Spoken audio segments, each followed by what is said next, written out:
ફરીથી નવા એક નાનકડા બ્લોગની અંદર સ્વાગત છે તમારું। અને આ રીતે અત્યારે માલ આપણે વેણી અને બધો ભેળો કર્યો છે અને અહીંયા ગ્રેડિંગ ચાલુ છે। જોઈ શકો છો આ મોટો જે માલ છે મોટો માલ એ પણ અલગ કરવાનો, સામે પણ કેરેટ તમે જોતા હશો એ પણ।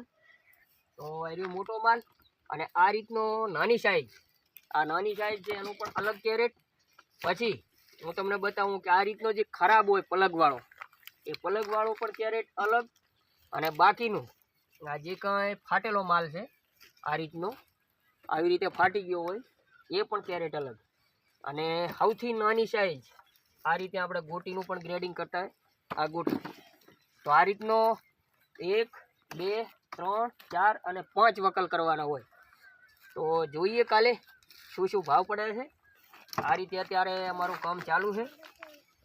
અને મિત્રો વિડીયોને સપોર્ટ કરતા રહેજો અને તમે ક્યાંથી વિડીયો જુઓ છો એ પણ કહેતા રહેજો। અને બાકીનું હું તો એ જ કહીશ કે બસ આ રીતે ખેતી કરો, રોકડીઓ પાક।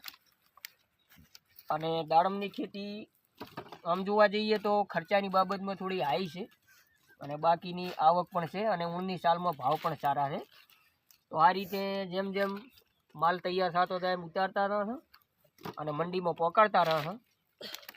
તો અત્યારે પણ 1 ટન જેવો માલ ઉતારી લીધો છે અને કાલે હવે જઈશું મંડીમાં, શું શું ભાવ પડે છે એની પણ તમને અપડેટ આપતો રહેશું।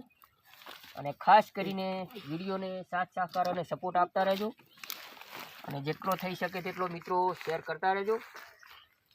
શેર કરવામાં મિત્રો કોઈ પૈસા નથી લાગતા, પણ તમારા એક શેરના કારણે, એક કોમેન્ટના કારણે અમને એક આખો જુનૂન મળતો હોય વિડીયો બનાવવાનો।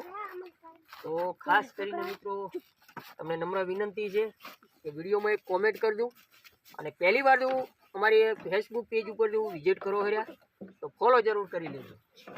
તો ચલો મળીએ આપણે આવતીકાલે ફરીથી મંડીની અંદર અને શું શું ભાવ પડે છે બધી અપડેટ તમને આપશું। તો ત્યાં સુધી અત્યારે જય માતાજી, જય મોગલ, જય શ્રી રામ।